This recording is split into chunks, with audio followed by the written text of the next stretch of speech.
শোবিজে অভিনেত্রী ফারিন খানের আগমন মডেলিং এর মাধ্যমে। শুরু থেকেই তার লক্ষ্য ছিল রূপালী পর্দা। জাজ মাল্টিমিডিয়ার মাধ্যমে নিজের স্বপ্নও পূরণ করেন তিনি। বেশ কিছু সিনেমায় অভিনয় করলেও ফারিন নজর কেড়েছেন মূলত ছোট পর্দায় এসে। বর্তমানে নাটক নিয়েই ব্যস্ত এই অভিনেত্রী। সম্প্রতি ব্যক্তিজীবন নিয়ে গণমাধ্যমে কথা বলেছেন ফারিন।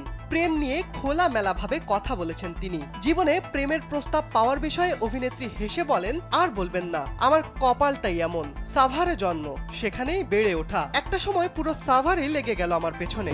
আর চোখে যতই দেখো না, আমাকে তুমি পাবে না।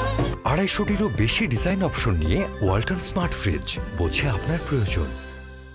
প্রেমের বিষয়ে বলতে গিয়ে নিজের স্কুল জীবনের একটি ঘটনা বর্ণনা করেছেন ফারিন। জানিয়েছেন, ক্লাস 7-এ পড়াকালীন মায়ের সঙ্গে স্কুলে যেতেন তিনি। যাওয়ার পথে 4টি মোড় ছিল। সেই 4 মোড়ে প্রতিদিন 4টি ছেলে দাঁড়িয়ে থাকতো। অভিনেত্রী আরো জানান, ছেলেগুলো তার দিকে হাঁ করে তাকিয়ে থাকতো। তার মা বিষয়টি বুঝতে পারতেন। ছেলেগুলো কিছু বলার সুযোগ পেত না। এরপর অভিনেত্রীর মা খোঁজ নিয়ে দেখেন 4টি ছেলে একই বাড়ির, ওরা আপন চাচাতো ভাই। এরপর ফারিনের পরিবারের সদস্যরা বিচার নিয়ে যান। পরে পারিবারিকভাবেই বিষয়টির সমাধান হয়।